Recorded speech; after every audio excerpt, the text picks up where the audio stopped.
inondation nag sa xel dem ci waa Kër Massar rawatina nag ñii di yeewoo ci quartier Darou Rahman ak projet 2 bi bu wéyal liggéeyu canalisation yi ren jii nag seetlu nañ ne que Darou Rahman inondé wul par rapport aux années précédentes. waaw maa ngi tudd Maodo Samb ñu gën ma xam si Ndiogu Samb di conseiller ci quartier Darou Rahman 1 bu Kër Massar. waaw ku xam Darou Rahman xam ne quartier bi daan am ndox la daaw jàpp at ci ginnaaw yëpp dañ daan génn. musaan taw ñaari taw ñetti taw Darou Rahman ñëpp dañ daan génn koñ bi yëpp ay génn wuti fuñ dëkk ndax ndox mu bari franchement bu tawee léegi dañuy teg suñu ataay daan ataay si buntu kër ñu loo xam ne bon lu bees la fi ñu koy santé tamit le président de la république Macky Sall franchement ñun waa Darou Rahman am nañ ko njukkal damay wax en tant que conseiller di wax tamit si turu le délégué du quartier Ousseynou Bey ñu leen di jaajëfal conseiller quartier bi yëpp tamit seen taxawaay si inondation yi fi daan am bi ko président déggee tamit saafara na ko très sincèrement ñi remercier tamit le jaraaf du quartier muy Aldo di remercier le maire sortant Moustapha Mbengue parce que jooy na fu nekk Darou Rahman taxaw na assemblée nationale jooy ko fa wax Darou Rahman dafa am PVC la quartier bi nangam ndox mi fii wax na dëgg dalay ay numaa di Sotrac Alaaji Paat ñëpp seen ndox fa daan jaar si mais ak liggéey son excellence liggéey le président de la République Macky Sall très sincèrement am nañ satisfaction totale ñun waa Darou Rahman te wax dëgg yàlla dañuy ñaan mu gën a yokk ndax daan taw ñu génnul suñu dëkk léegi day taw pare suñu mun suñu ataaya naan ataaya te loolu yombul woon daal. bi ñu jaaree Camille Basse jaar unité 3 même constat nañu def. fi nga xam ne moo gënoon di inondé ci taw yi passé tey bu ñu mënee taxaw fii c'est parce que liggéey bi biñ ko dooree ak léegi tegguñu tànk. du ma wax nag ne lépp pare na waaye ñu ngi sant yàlla bi ñu demee kër délégué de quartier bi moo waxal boppam bi ñu demee Darou Rahman kii représenté délégué de quartier bi moo waxal boppam kon lii ñu am ren amuñu ko woon ñu si gërëm nag président de la république ndax fi ñu taxaw mooy unité 3 fi ñu ñëwoon gaal yi dafi daw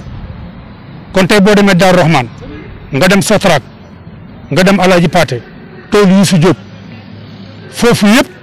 ba ci cité municipale foofu yëpp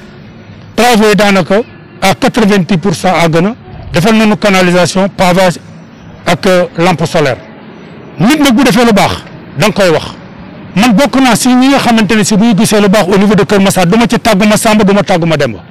ñu gërëm l'ancien ministre ki nga xamante ne si moo yoroon liggéey bi muy Omar Gueye il est toujours ministre mais moo yoroon inondation yi xaw ma kër Omar Gueye xaw ma bureau Omar Gueye fii moo tax ñu xamante ci inondation yi ñuy gërëm aussi Serigne Mbaye Thiam ndax bi inondation yi commencé ba léegi ni moom it daf fi ñëw visite ñuy gërëm aussi les autorités yi nga xam ne ñoo fi nekk préfet sous préfet ak ñi nga xam ne ñoom ñoo seq inondation ak waa ADM kër délégué de quartier nous avons fait le tour ensemble fépp foo xam ne ouvrage am na fa dem nañ fa kon tey ñi ngi ñaan yàlla lii continuer ba lépp mat ku dégg météo ñu ne mois d'août ak mois de septembre taw yi dina bari loolu la ñuy ñaan yàlla ñun waa Dakar nañuy xalaat suñu mbokk yi nga xamante ne si ay paysans lañu te yaakaar si lii kon yéen tamit waa RTS ñu ngi leen di gërëm di leen sant ci déplacement bi ngeen def ngeen di gis bokku ci canalisation yi ñu ngi fi bassin yi ñu ngi fi prochaine fois boo leen ñëwee dinañu dem si forêt bi ñu xool bassin yi nga xam ne réalisé nañ ko fi ndox bi ñu ngi koy drainer muy def vers satisfaction. Vraiment, nous remercions le chef de l'État par rapport à la situation. C'était pas évident du tout. Il y a 2 ans de cela, on ne pouvait pas, cette occasion-là ne nous était pas offerte. Aujourd'hui,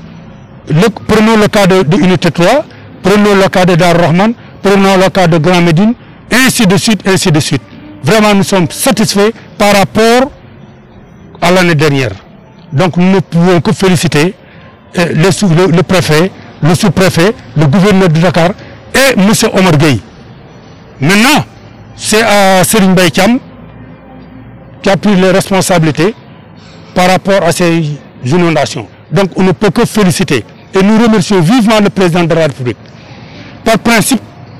nous devons tous nous mobiliser autour de l'essentiel. Quand c'est bon, moi je dis c'est bon. Ça c'est une question de principe chez moi. Merci beaucoup.